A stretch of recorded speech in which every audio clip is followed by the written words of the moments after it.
I've introduced this gentleman I'm going to bring on the stage before, so I'll make it short. Rob Tracinski is here this morning to do How Ayn Rand Won the Culture War. I think this is going to be a great session, guys, so everybody give Rob a round of applause.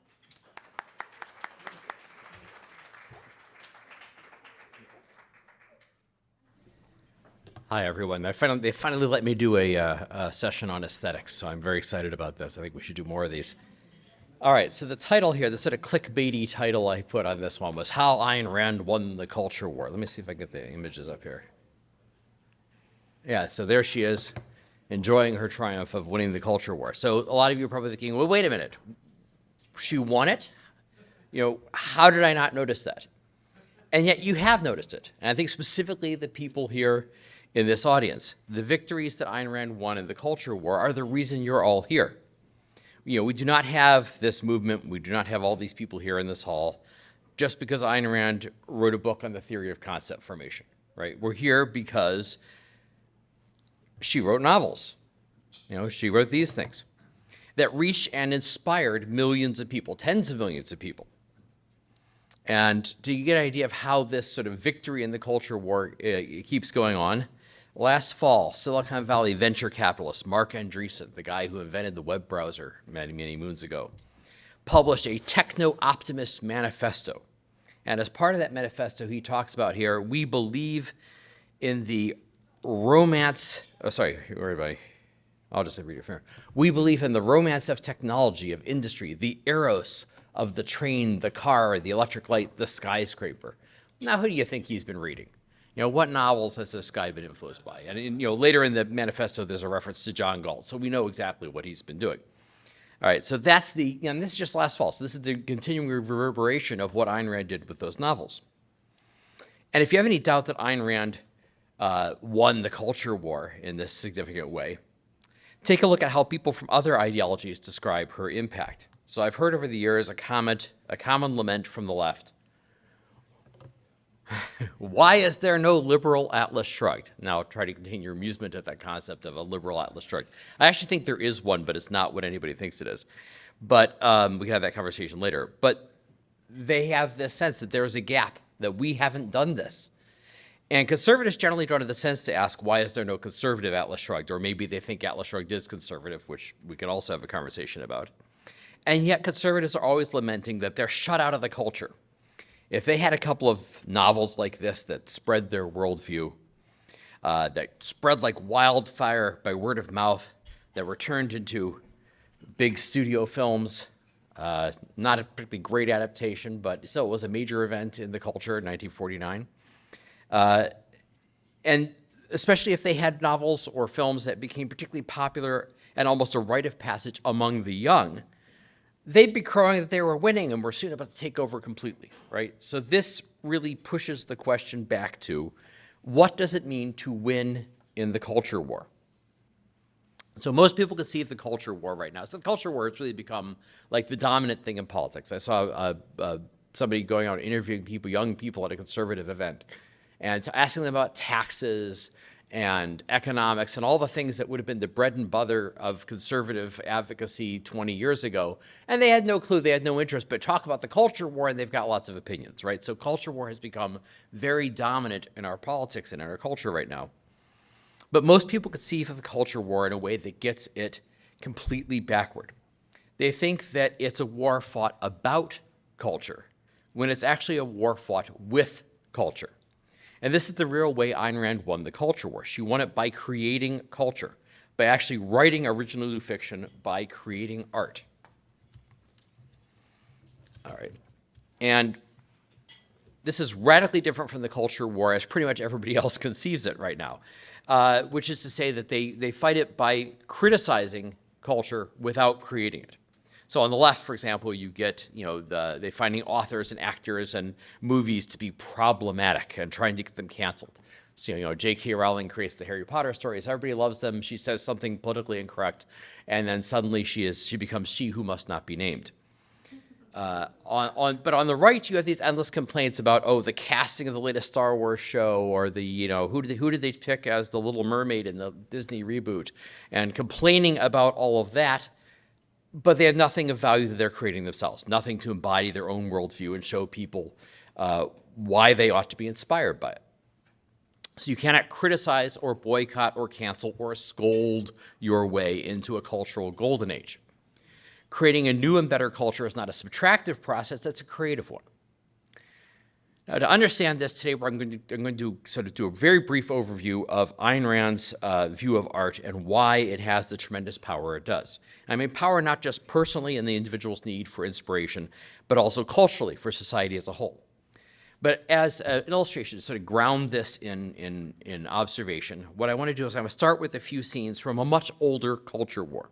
So there's always a culture war, right? There's always a dominant culture or mainstream culture, and there are always people who are trying to change it or move it one way or another. And there's basically two questions you have to ask out of each of these culture wars. You know, is the new direction better or worse than what came before? And how are we fighting the culture war? By what means? Now, the period I'm talking about, Europe had only recently given up fighting the culture war like this. Oops, I'm going backward. There, like this, by burning people at the stake. Actually, and this is after the period I'm talking. This is Giordano Bruno in 1600, so I'm actually talking about a little early. So they hadn't quite given up on it everywhere yet. So they fought the culture war like this. But the culture that was dominant at this time, and I'm somewhat oversimplifying, but only a little bit, the culture that was dominant at the time produced stuff like this. All right, so this is 1370, a Pietà. I think it's in Poland, but it's German. So you know the the borders between those countries have changed over the years. But this 1370, a Pietà, so depicting Mary with the body of Jesus, and it's a really gruesome thing. He's emaciated. There's blood spurting out. This is really gruesome stuff.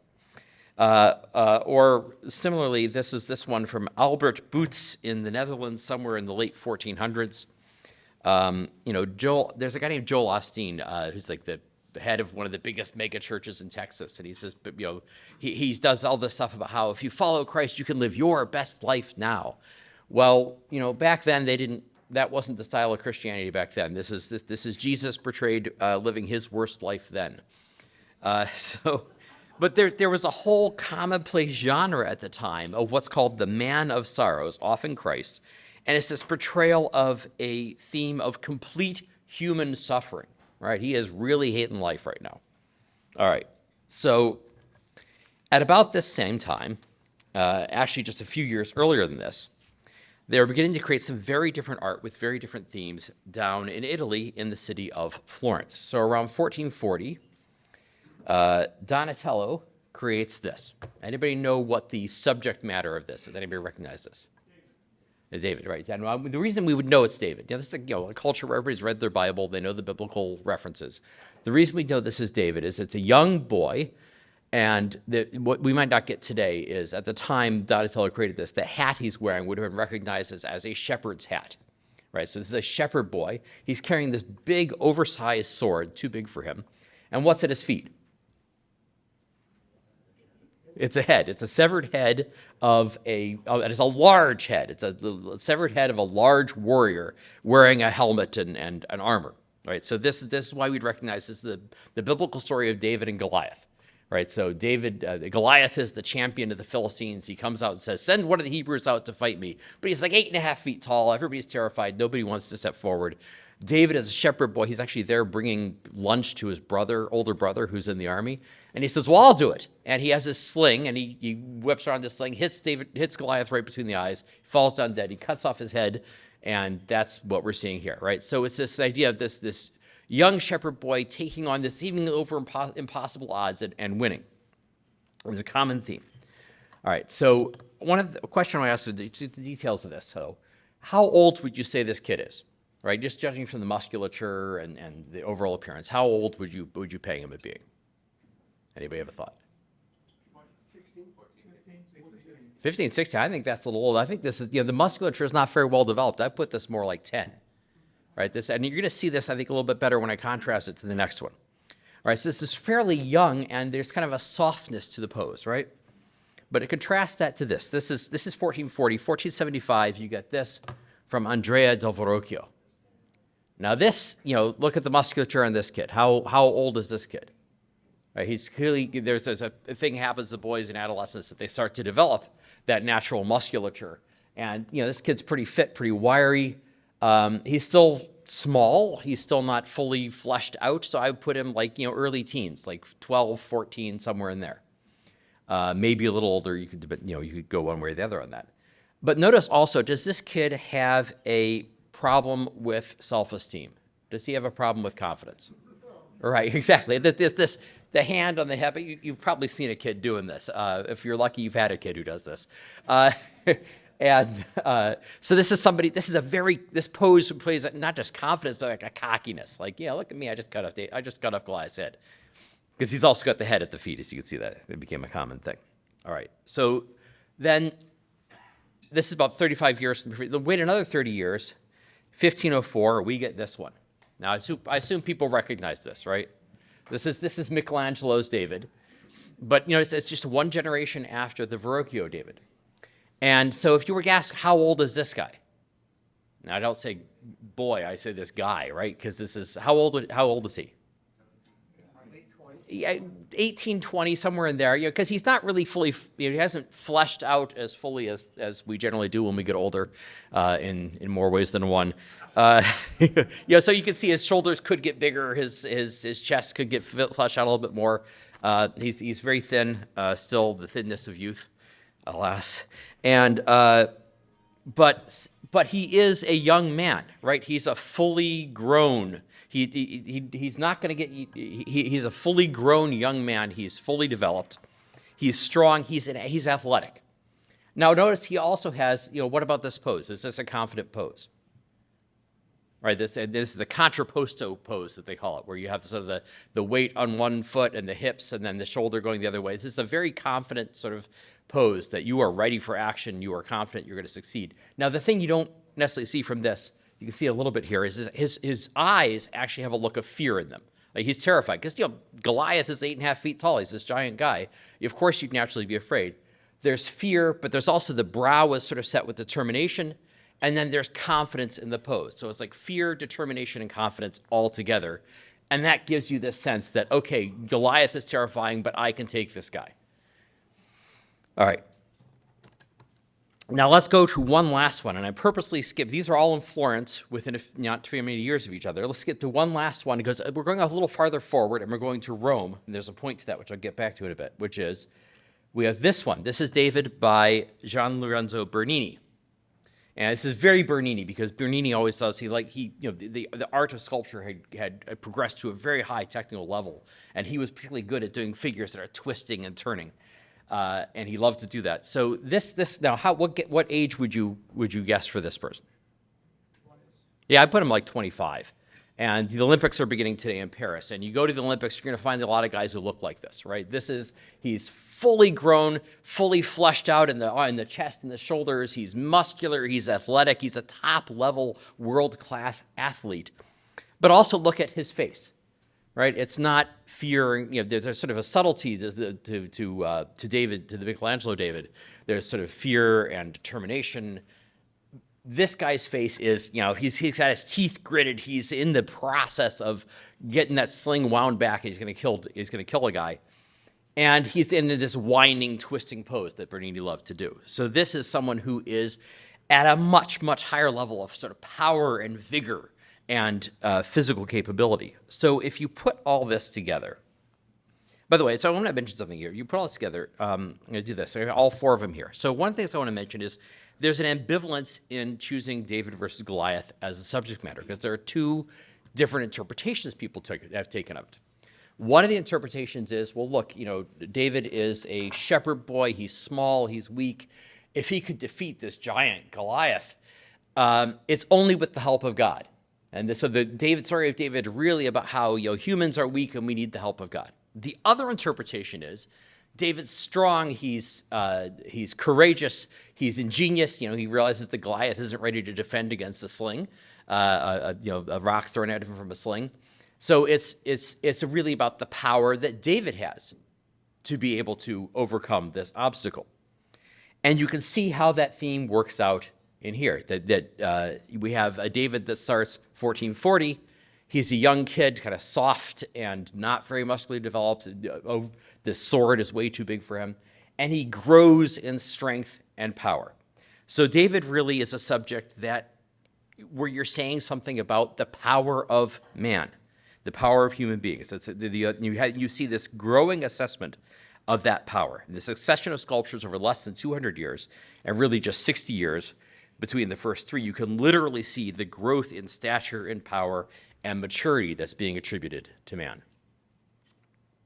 And I mentioned this is part of a culture war, so I want to briefly talk about that. This is the Renaissance. That Florence is the home of the Renaissance humanists, and the humanists are people who, the intellectuals and artists who've rediscovered the legacy of ancient Greece and Rome. They're trying to recreate the ancient Greek and Roman sculptures of gods and heroes. They have this greater estimate of the power of the human intellect and the power of human beings to change the world. And so they are producing this culture that reflects that and also is sort of flexing their power, showing what they can do. So, for example, as part of the culture war, they build a ginormous dome. This is 1421, thereabouts.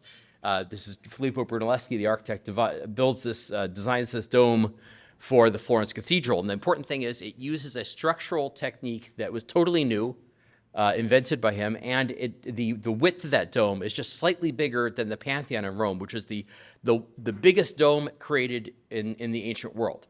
So this is the first time at which the modern world is beginning to surpass the ancient one, right? And so this is, sort of showing the power of Renaissance humanism. And of course, at the same time, they get the world's greatest artist who creates this thing. Well, so the church in Rome says, well, we got to compete. We got to keep up. So what do? Well, they build a ginormous dome. This is St. Peter's in Rome. And they get the exact same world's greatest artist, and they go bring him to Rome and force him to paint a ceiling. So you see what's going on in the culture war is that this is a culture war where culture wins, right? Where you create your own best stuff, your most compelling vision of the future, and then somebody else comes and they create their best stuff to try to compete with you. And notice there that the humanists are winning. So we go back to, there we go, the humanists are winning, because notice, as I said, this is 1624 in Rome, right? So the humanists present this idea, man is more powerful, he's more vigorous, he's capable of more. You can see it in these first three. And what's the answer from Rome? Okay, sure, yeah, we endorse that, and we're going to actually try to outdo you. So this is the humanist worldview. In this culture war, the humanist worldview is actually winning out, because the church, in order to keep up, says, well, we got to adopt this same view and adopt our own version of it. Now, how does art have this kind of effect? How is it we know that this succession of Davids says something about human life and human potential? Well, here I'm going to go to Ayn Rand's aesthetics. Ayn Rand didn't just produce her own art. She also left us a theory of what art is and how art works. And this is contained mostly in just the first 4 chapters of this little book. I've got the old version from a couple decades ago. This is a Romantic Manifesto. But the first 80 pages of this very dense discussion of her philosophy of aesthetics. And I'm going to try to condense that down into the 5 or 10 minutes or so that I've got left. And what she starts with is the idea that every artist here, you can see this, every artist here has made decisions about how to portray this human figure. We talked about some of those decisions were. There's the musculature, the way he's dressed. I didn't mention this, that you notice that in the first one, he's naked as a jaybird. Second one, he's got sort of a tunic, a military tunic, indicates he's dressed like a soldier, not like a shepherd boy. So they have the musculature, the way he's dressed, there's the expression on his face, there's the pose. Each of those corresponds to the artist's view of what's important in showing this human figure. And of course, David Goliath is a story of human power, of triumph over seemingly insurmountable odds. So you're asking, how would you portray that? How would you show a figure who has triumphed or is about to triumph over insurmountable odds? And you have decisions that each artist is making and what he thinks that would look like, how he would portray it. So we begin with what Ayn Rand calls the selective recreation of reality. So you're imitating reality, you're recreating it. So you've observed, human figures. You know what a human figure looks like, what the knees look like, what the stomach looks like, what the musculature looks like, the poses that are possible to a person. You've based it on real observation of real people, but you're creating a fictional person. You're creating a fictional person. So that's the recreation of reality.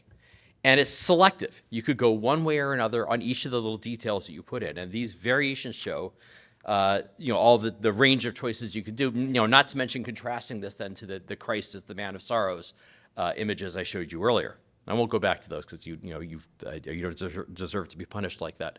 Uh, but so each of those shows a selective recreation of that figure. So Ayn Rand says, let me get the quote up here.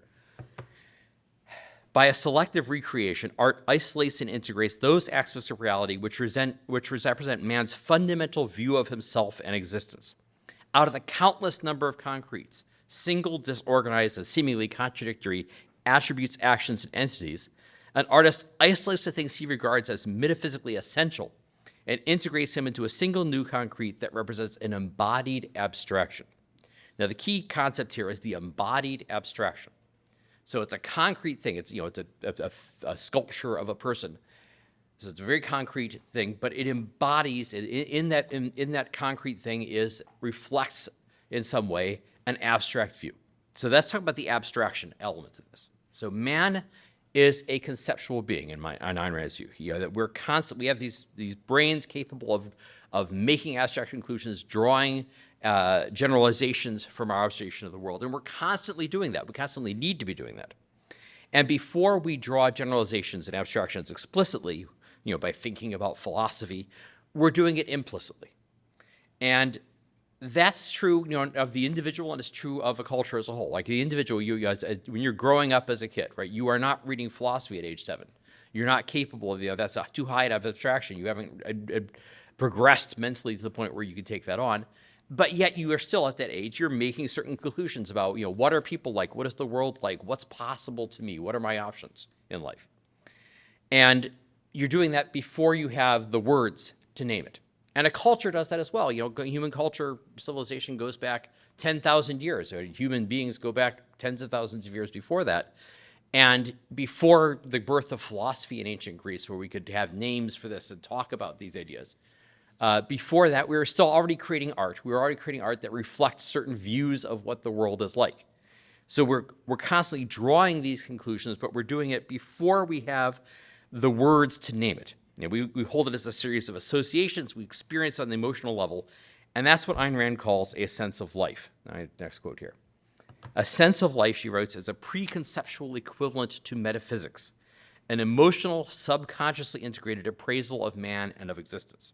Now, there's two words I want to draw out from that, and that is, first of all, the metaphysics. So metaphysics, she means not here, something narrowly, the narrow concept of metaphysics, like, the law of identity or cause and effect. She means a view of what human beings are, what kind of world we live in. That's the metaphysics. And then the preconceptual part is interesting. So preconceptual means, when we have a conceptual, it means we've got the concepts, we've created the words for it, we're able to talk about it in explicit terms. This is preconceptual, means we have this implicit view, we have sort of a sense or a feel for what things are, but we can't put it in words yet. And that's what the preconceptual part means.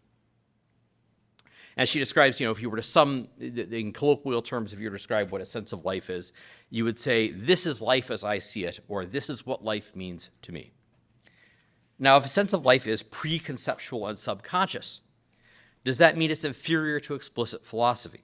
Right? So the advantage of explicit philosophy is you can argue about it, you can debate it, you can think about it in explicit terms, you can make it more, you can add to it, you can make it more specific, you can correct errors, that sort of thing. So is that better than having the preconceptual, implicit, emotional level version of a sense of life? Well, the advantage of the emotional level sense of life is that by being subconscious, by subconscious I mean it's part of these sort of automatic functions of your psychology. So it's, it's things that happen without you having to consciously make them happen.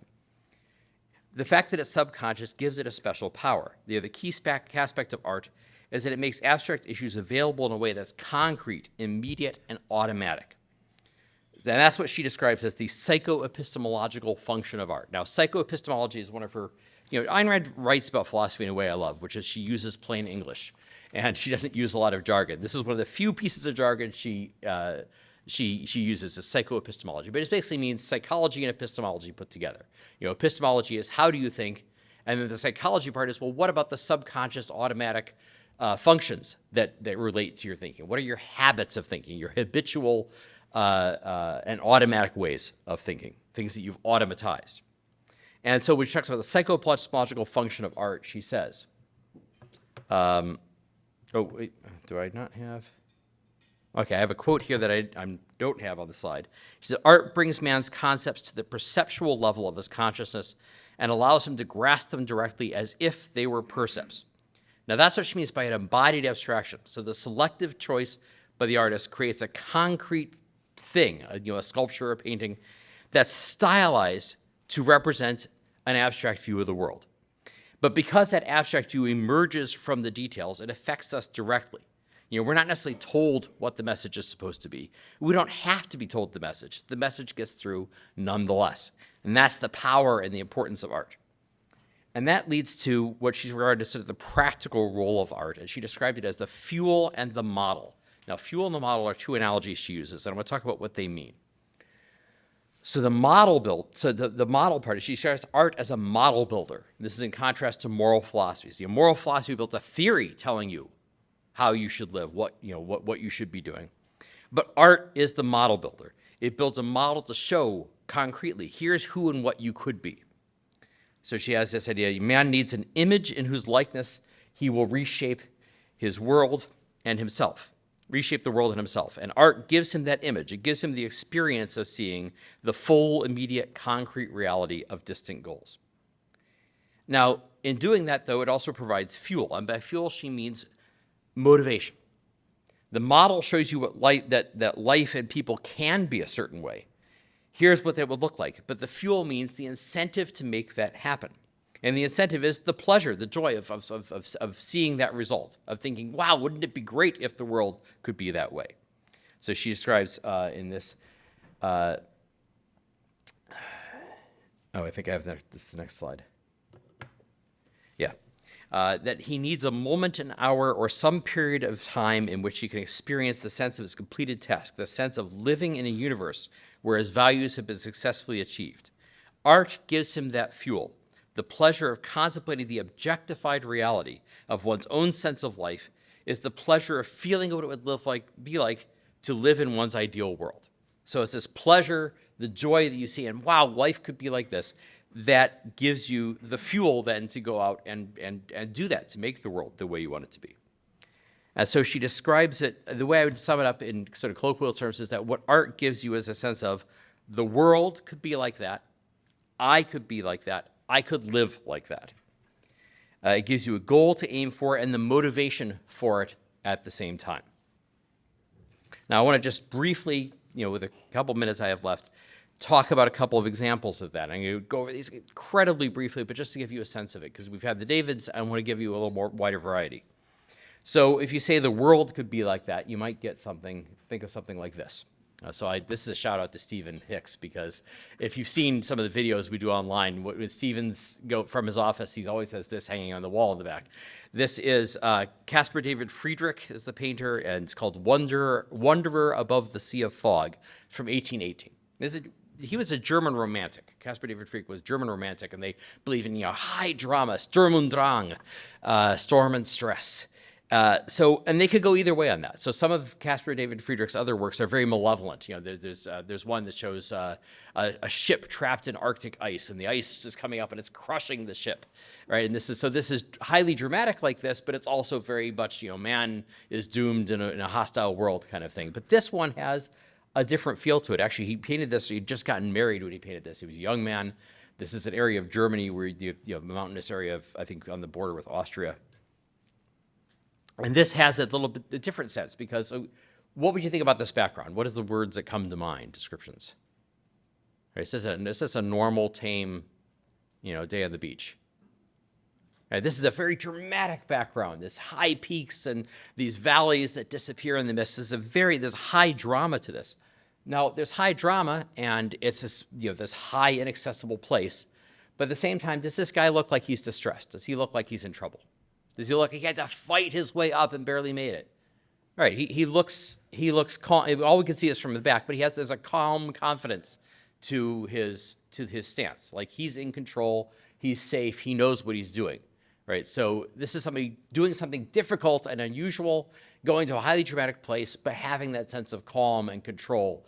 And it gives this sense of drama, but without real danger. It gives a sense of adventure and exploration as a value.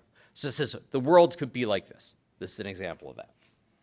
Now, next one is, I could be like this. Now, I wanted to pick one that is a little more modern. This is from Anna Hyatt Huntington, an American sculptor in 1922. And actually, if anybody's ever been to Brook Green Gardens, so she married a heir to a railroad fortune, and they bought this giant area in South Carolina and turned it into a sculpture garden. She bought works by other American sculptors. It's really worth going to if you ever get a chance. It's called Brook Green Gardens. But she herself was a sculptor. This is her most famous work. And I wanted to pick something that was modern, so we know that great art wasn't all produced in 1500. Some of it's produced as late as 1922. And also, I wanted to pick one. We have these idealized sculptures of men. I wanted to have one that's a sculpture of an idealized figure of a woman. Now, let's take a look at this woman. What are the things that strike you about her? What kind of physical condition is she in? Yeah, if David was an athlete, she's an athlete too. She's lithe and athletic in her build. And this is, if you've seen 19th century portrayals of women, they were generally much softer and much less athletic. The idea of a woman as being an athlete was not as common, but by 1922, we're getting that. There's also this tremendous confidence in the pose and this sort of spring and energy to it. So again, it's this idea we're lithe and fit, confident, arched in this sort of active pose, shooting the arrow up in the air. So that's the I could be like that. And the last thing I want to give you is the word, I could live like this. And this, I went to pick an example of architecture. Architecture is a little different from some of the other arts. Everybody knows what this is, right? Frank Lloyd Wright, Falling Water, 1935. The first pictures of this start to come out and drawings of this start to come out like a couple years after that, right about the time when Ayn Rand is beginning work on the Fountainhead. So you can see the level of inspiration this provides for her, right? This is being built at the time she's writing the Fountainhead. I want to talk about architecture because, the sculptures and paintings, you're reproducing the world or reproducing a person. This is not representation. You're not reproducing something. What you're doing is you're building an artificial environment for a person to live in, and that says a lot about what kind of life a person would lead in a building like this. So a couple things you can say about it is this is a dramatic building. So one of the things that was most noticeable about this at the time especially was these terraces here, these balconies that are cantilevered out, meaning they're anchored on one end in this big stone mass, but then they jut out with no support on the other side. And that was kind of a new technology, a new thing at the time. Gives it a very dramatic look. Now, the second thing is it's very connected to its environment. So the Kaufmans who commissioned this, they used to go camping at this place in Pennsylvania, and they loved this waterfall, and they camp and look at the waterfall. And they said, we want you to build us a house so we can look at the waterfall. He says, no, I'm not going to build you a house so you can look at the waterfall. I'm going to build a house that would become part of the waterfall, right? So these terraces are echoing this stone ledge of the waterfall beneath it. And so it's connected to its environment. It looks like it belongs to the earth that it's built on. And then the last thing about it is the originality of it. I want to get one slide of the interior. That this is a time when neoclassical architecture was still very popular, when traditional forms, and about a couple years before this, they were building the Tribune Tower in Chicago, which is a skyscraper that it's totally Gothic. Yeah, it's like a Gothic cathedral as a skyscraper. How does that make sense? And this is something that's very original. The ornaments, the details, they're all original and new and not something that was done before. So this sense of drama of being connected to the world, integrated with nature, and then the originality of it. These are all parts of the sense you get of I could live like this. All right, so, I've got another one there, yeah. Again, getting the drama of being on top of the waterfall. All right, so this gives us a sense of what it means to win the culture war. Because the question is, what is the culture war for? And a couple of years ago, a guy named Andrew Breitbart famously said, politics is downstream of culture. So he was trying to explain to conservatives, saying, well, look, the reason we keep losing these political battles is we lost all the cultural battles, and so we're going to keep losing them because we haven't won the culture. And unfortunately, I think the way that was interpreted in recent years has been, well, okay, if we wanted to win the political battles, then we got to take politics, we have to take it upstream, and we have to kick all the culture people out of their camp and set up politics where they are, right? And make all culture about politics. And that's not what the culture war is about. That's not what art is for. What art is for is to give you this experience of showing what the world could be like, giving that experience of what it would be like to live in an ideal world the world could be like this, I could be like this, I could live like this. That's what it's there for. It's not there to be a handmaiden of politics or even a handmaiden of philosophy. So, and that's why Ayn Rand, I think, is so unique, is that she had a lot to say philosophically, but she insisted, the purpose of her art was to show you John Galt and Howard Rourke and show you these characters. And, she was able to communicate in exact philosophical abstractions, but also able to communicate in images and characters and descriptions and scenes. So she gives us the model and the fuel, the experience of living in her world, the world as she sees it. And that's the real goal of anything we do in the culture and the only real victory in the culture war. All right, thanks. I hope I've left some time for questions. Okay. Excellent.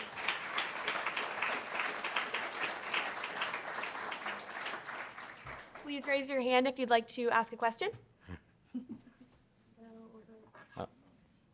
Yes, I loved your talk, everything except for the title. I don't think she has won the culture war. I know you're trying to be dramatic, but Stephen Hicks gave the talk yesterday in which he talked about all the negativists and nihilists who were in literature, came up from Norton Anthology of Literature and all these dark quotes, and Hemingway and Steinbeck and all of these people.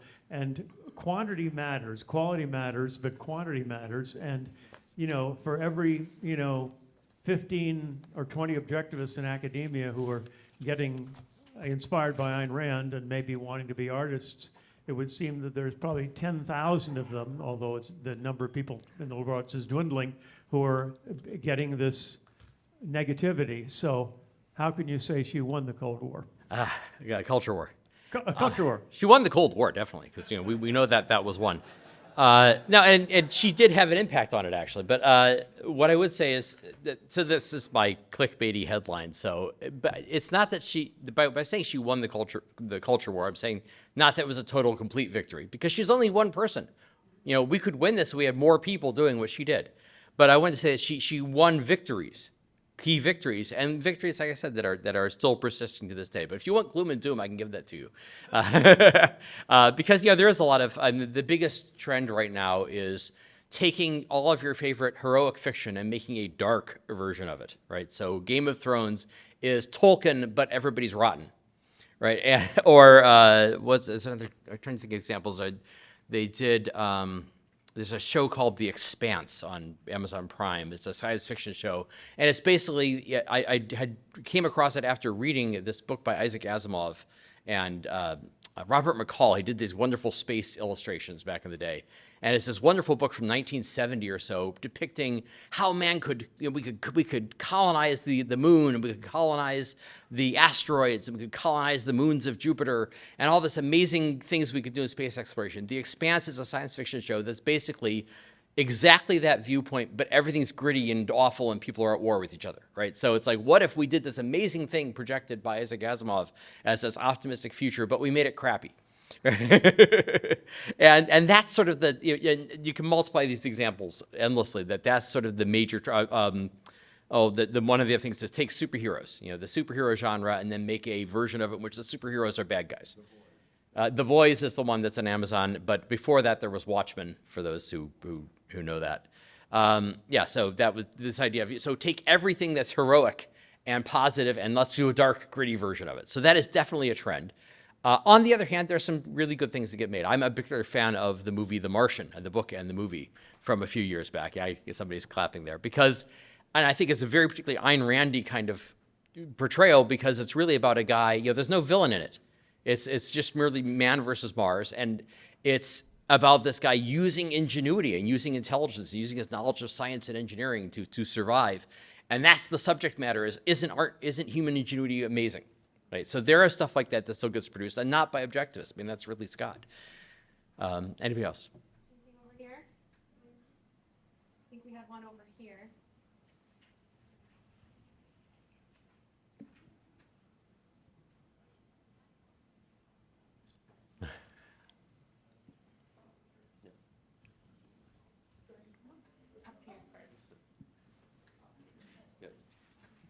We got 5 minutes left? Okay.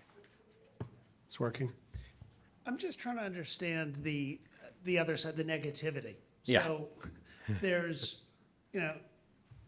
does just bad news sell better than good news? Because it just seems like going back in history, the religions and, political groups and this and that, why are they going after this negativity? Do they just think that's a easier way to get their followership? And does it all boil down to power? Is that it? So I can see why the elites would want to do it, but the question is, why does it have a mass audience? And I think that's the real mystery, because we're in this weird situation where we live in a utopia. I mean, I talked about this yesterday morning about how we're in a golden age by a lot of measures. We live in this utopia where there's less crime, there's less death. Your children aren't going to die of diphtheria. There's the grinding poverty. We work fewer hours. We have more leisure time. Our lives are so amazingly good by every measure compared to every era in human history. And yet our art is obsessed with how everything could be rotten. And it's almost like a reaction against this. Like, we're so wealthy, we can't handle it. And I think there's two aspects to that. One is I think the intellectuals have a philosophy that can't account for that. I've been reading a long tome called Main Currents of Marxism. It's like 1,200 pages of this guy talking about the whole theory of Marxism and how it developed through the 20th century. And Marxism had this whole thing, in the 1840s, 1850s, 1860s. Marx was the original doom and gloom guy, right? Because capitalism is going to cause everybody to be impoverished. It's going to lead to revolution. It's, even the middle class will be impoverished. Everybody will be oppressed. And it didn't happen. None of it happened, right? Did he actually believe that was the case? Oh, he actually believed that was going to happen. They have a great little section in there where the guy notes that after about 1850, Marx stops including figures for average income of workers because it's going up. And that contradicts his theory. He can't handle it. He just leaves those numbers out of his writings after that. So you had the intellectuals basically predicting doom and gloom, and none of this is possible. This emerging into this wonderful technological, hyper-capitalist, industrial, where we're all going to be rich. That's not possible at all. So I think there's partly it's a reaction against that. This can't be possible, so we have to create things that show, well, really it's actually rotten underneath. And then the other thing, though, is I do think in terms of the public, one of my theses here is that, if you look at, there's a famous graph showing, the takeoff in the Industrial Revolution. Life is short, everybody's poor until about 1800, and suddenly, whoosh, up goes the graph. And there's tremendous growth, tremendous dynamism, tremendous progress. But I think people still have a mentality that was formed before that, where, life is short and it's ugly and nasty, and your kids are going to die of diphtheria, et cetera. And so I think people just haven't adjusted their mindset to the idea of accepting, yes, progress is normal, growth is normal, wealth and opportunities and having living in this amazing world of the future, that's normal, right? And so I think they have this reaction of like wanting to seek out something that reflects the world before the Industrial Revolution, because we haven't gotten it into our brains, we haven't accepted it, that we live in this utopia. One last question. Yeah, very quickly, at the beginning you said there, I think if I understood you correctly, there's a liberal version of Atlas Shrugged, and they'll tell us what it is later. So I'll ask the question. Okay. Yeah, I wrote about this a number of years ago, and I actually think there is a liberal Atlas Shrugged, and the most interesting thing is it's one of Ayn Rand's favorite novels by one of her favorite novelists. Anybody know what it is? You may have seen the musical. It's Les Miserables. Les Miserables is the liberal Atlas Shrugged. It's about the injustice of society to the lower classes. It's about these poor people who are, there's insufficient compassion for them in society, and they're the poor and the downtrodden who are victims of the callousness of a society that does not care about them. And it's just, it's epic in scale, and it has these little sort of liberal in the 20th century sense values. And Hugo was a socialist, but not in a doctrinaire way. He wasn't a Marxist or anything like that. He was a socialist in the sense of being kind of a social reformer. But if you wanted to look for a liberal Atlas Shrugged, it would be Les Miserables. All right, but the problem is that version of liberalism or of sort of the left or socialism, that wasn't the version that survived, right? The version that took over was Karl Marx. And really, frankly, by the time that Victor Hugo was writing this, it was 1860, 1870, that was actually becoming the dominant version of socialism. And of course, it's against, Victor Hugo may have believed in social reform and all this, but he also believed in the power of the individual to make choices and to direct the course of his life. I mean, that's what Les Miserables is all about. Jean Valjean being this, tremendously strong-willed and dedicated guy who continually makes choices to improve his life. And that's, of course, anathema to the whole Marxist worldview. So that's why they sort of killed, they had a liberal Atlas Shrugged and they killed it off. But I think, calling it a liberal Atlas Shrugged is anachronistic. I would say that Atlas Shrugged is the pro-capitalist Les Miserables, right? It's about the injustice. It's about a group of people struggling to achieve something who are being treated unjustly by the rest of society. It's Les Miserables, but with a pro-capitalist spin on it. And getting back to what he said, I don't want to conclude on this. The thing that I think is still super radical about Ayn Rand as an author, as an artist, that very few people have caught up. I think The Martian is only one example, one of the few examples I can think of, is that she took, science and engineering and creativity and business and building a business and creating, running a railroad. She turned that into an epic story, an epic and inspiring story, made that a subject matter for art in a way that very few people have done. And I think that's the one thing that, the one area I think people would focus on is the idea of taking, that the drama and heroism isn't about who you can kill in battle. It's not about, the things that have been portrayed before. It's not about suffering. It's about going out and creating something and building something. And that's what's so radical about her that people still haven't caught up with. All right. Thanks so much.